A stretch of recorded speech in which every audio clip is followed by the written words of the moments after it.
Hi YouTube, welcome back to my channel, and for today's video, we will be talking about the chain rule derivative.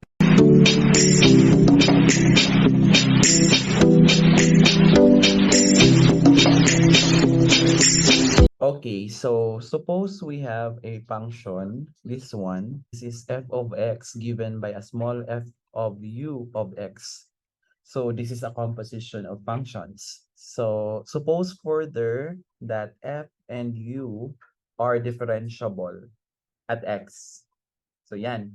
So our goal here is to determine what would be the derivative of the capital F of x, provided that your f and u are differentiable at x. So ibig sabihin may derivative yung f at ang u. U is a function of x, by the way. So that makes it as a composition. Okay.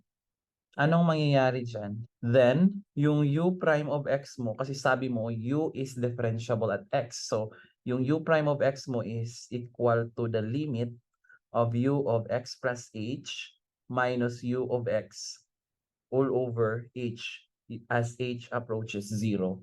Alam natin that the limit of u of x plus h minus u of x all over h as h approaches 0 tapos minus u prime of x. Alam natin yan that the sum of the limit is equal to the limit of the sum. So I can write this as, pwede kong ganituhin, limit of u of x plus h minus u of x all over h as h approaches 0 minus the limit of u prime of x as h approaches 0. So, anong mangyayari dito? Di ba, eto siya, this is u prime of x lang naman yan. So, what happened then is u prime of x minus u prime of x kasi this will act as constant because your h here approaches 0. So, yung u prime of x mo acts as constant and the limit of a constant is the constant itself. So, yan yung mangyayari. And so, this is equal to 0. Okay. Why are we doing this? Malalaman natin yan later. Okay, meron na tayong fact that the limit of u of x plus h minus u of x all over h minus u prime of h, x rather, is 0. So, we define now v of h. Tapos yung v of h mo dito, we define that as u of x plus h minus u of x all over h minus u prime of x as h not equal to 0, and this becomes 0 if h is 0. So notice that yung dinidefine nating v of h, alam natin yan continuous yan. 'Di ba? Paano nga yun is we prove na magiging continuous ang isang function? The substitution exists and it is equal to the existence of the limit.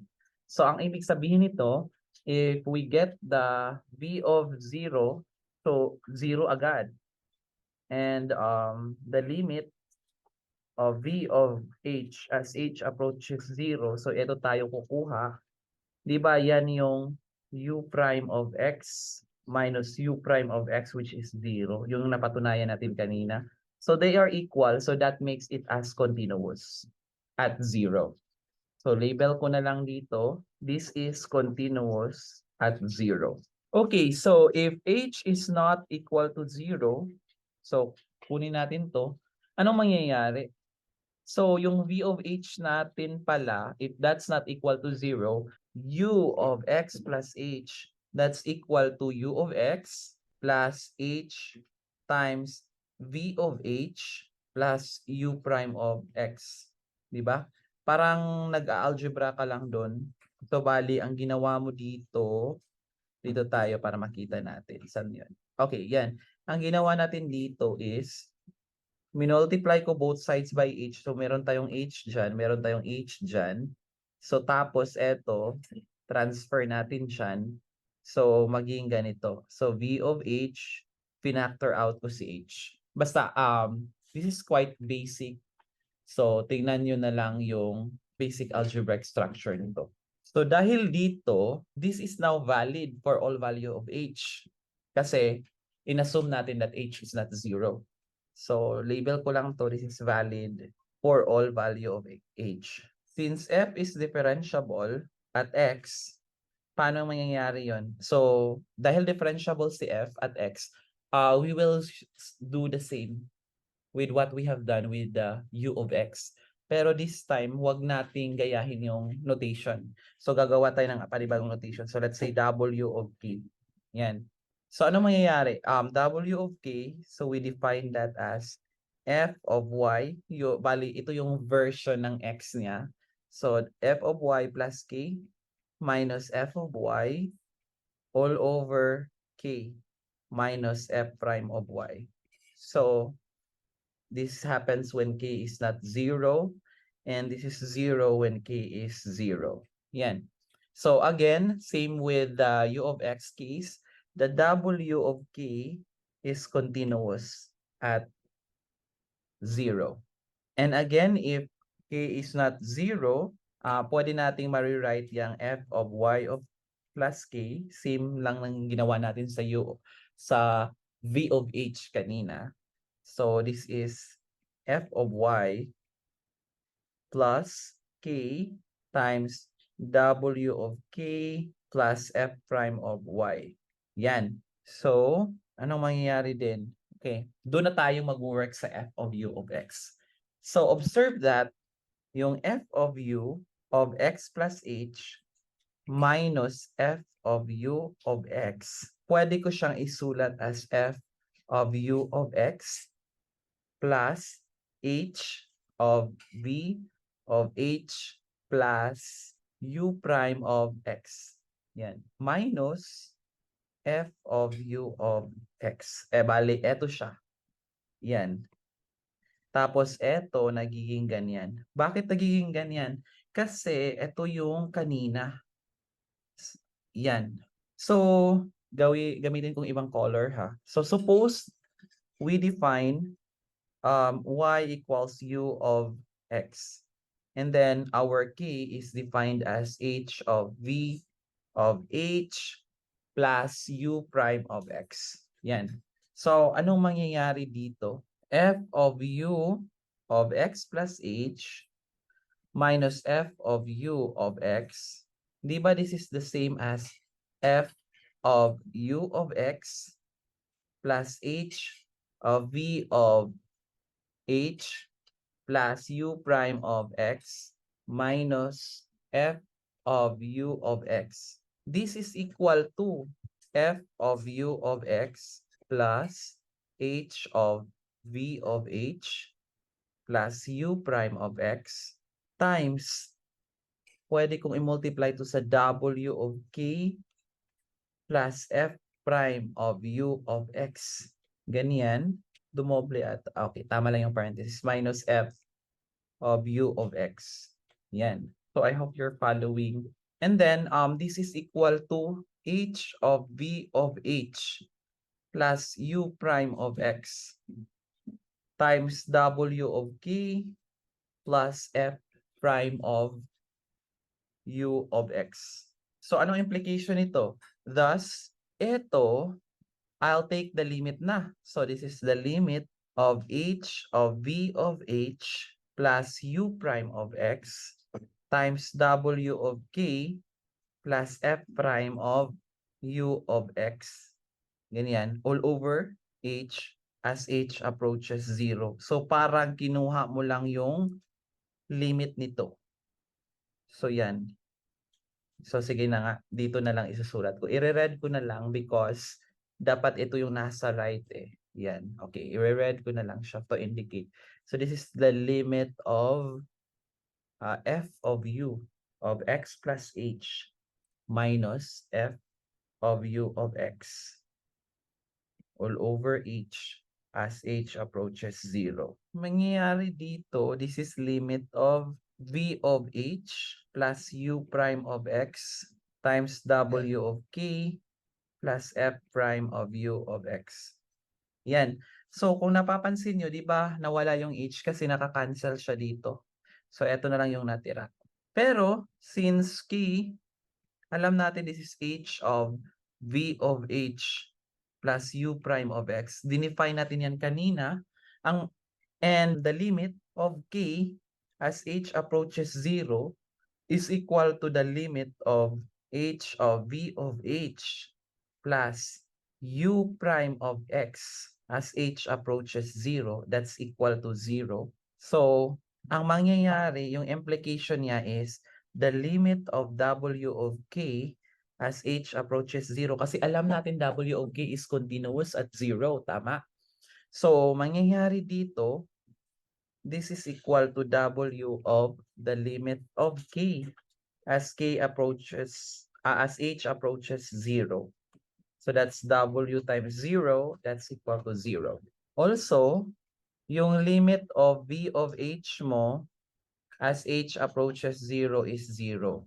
So therefore, your d of x, so that means derivative with respect to x of f of u of x.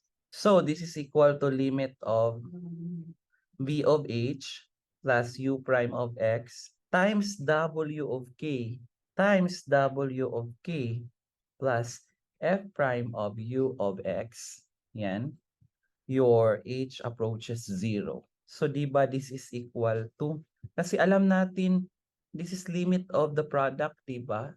So, this is limit of v of h plus u prime of x as h approaches 0 times the limit of w of k plus f prime of u of x as h approaches 0.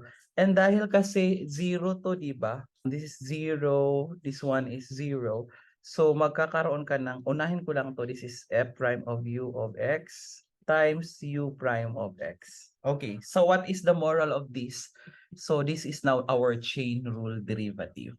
If f of x is equal to f of u of x and f and u are differentiable at x, then f is differentiable at x and the f prime of x, the capital F prime of x is equal to f prime of u of x times u prime of x. That's it.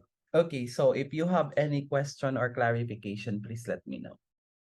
Okay, so let's consider this for example. So let f of x be equal to 2x plus 1 all over 3 minus x and all over raised to 4. Find f prime of x. So isipin mo, this is a composition of function because it is composed of bali, ang yung isa is x to the 4, yung isa is 2x plus 1 over 3x, 3 minus x. Okay. So, bali yung u of x mo dito is eto, and then this is your f of x. No, eto, tapos isipin mo that's capital F of x. So, how do we solve that? So, isipin mo, ito yung x mo, 2x plus 1 all over 3 minus x. That is like x to the 4. So, di ba, if we take the derivative of that, bababa si 4. So, 4x, x to the 3. Ang mangyayari dito, so if we solve f prime of x, bababa si 4, tapos kopyahin mo yung iniisip mong x, which is 2x plus 1 over 3 minus x. Tapos, di ba, exponent minus 1, so that's 3. Tapos, derivative ng sa loob. Kasi yung x na yun is just not as x, but as a function of x. So, yan yung u of x mo. So, derivative niya, which is, we will take the derivative of this as the quotient rule. Okay, tapos na tayo dito. So, yun yung low d high minus high d low over low squared. So, kopyahin mo yung low. So, 3 minus x d high. So, that's derivative of high. So, 2 minus, kopyahin mo yung high, 2x plus 1, derivative ng low, which is negative 1. So, this is all over 3 minus x squared. This is 4 times 2x plus 1 all over 3 minus x raised to 3. And then, ilan to? Sige, simplify natin. This is basic algebra lang naman, and I assume that you already know, you are already a master of basic algebra kasi nagka-calculus tayo sa part na to. So, this is 6 minus, tama ba? This is 2x. And then, ito kasi magiging plus 2x plus 1 all over 3 minus x squared.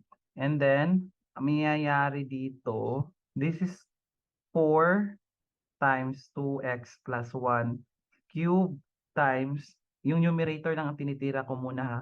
This one will be canceled. Tama. So, magiging 7 na lang yung natira. So, this is 7 all over. Sa baba, it's 3 minus x cube. Tapos may 3 minus x squared pa. So, this is 5. And so, finally, this is 28 times 2x plus 1 raised to 3 all over 3 minus x raised to 5. So, this is now the answer. Okay, one final example. Let's say, let f of x be equal to, ano dapat? Sige, let's say, 5 over x cubed plus 1 over x raised to 3. Okay, so how do we solve that? So again, isipin mo yung sa loob as a single variable. That single variable is a function of x. So, mangyayari, the f prime of x is equal to, bababa si 3, kopyahin mo siya, 5x cubed plus 1 over x raised to 2. So, 3 minus 1. Tapos, saka ka na magdi-derivative sa loob. So, derivative sa loob, first muna is eto. Kasi derivative of the sum is equal to the sum of the derivative eh. Eto muna, bago yung pangalawa. Ang mangyayari, this is lowly high. So, x cubed times derivative ng high, which is 0, minus 5. Derivative ng low, which is 3x squared. All over x cube raised to 2 plus, eto, derivative ng 1 over x. Pero alam natin, 1 over x, mag-scratch ako dito. That's equal to x to the negative 1. So, derivative niya is negative 1 x to the negative 2. So, how do we simplify? Baka pwede pa itong ma-simplify. So, I have 3. Paano to? I-add ko na lang to. This is x cubed. So, meron ng 5 plus x squared. Tama? Adding fractions lang naman to. And then, this is 0. So, mangyayari, this becomes negative 15. Kakancel ko yung x squared. Di ba, supposedly this is x6. So, magiging x to the 4 na lang yan. Minus 1 over x squared. Okay. And so, if I simplify it further, magiging 5 plus x squared over x cubed. Ito sa baba, magiging x to the 4 yung denominator. So, this is minus 15 minus x squared. And so, this is negative 3 times 5 plus x squared times, magiging plus siya kasi nilabas ko yung negative dito. So, this is 15 plus x squared all over x to the 7. Kasi dalawa. Yeah, that's it. So if you have any questions or clarification, please let me know. Okay, that's all for today. Thank you so much for watching. If you have any questions or clarification, please let me know so that we can discuss on that. And for those who are new to my channel, please don't forget to subscribe so that you'll be updated on a lot of videos that I'll be uploading soon. Thank you and have a great day.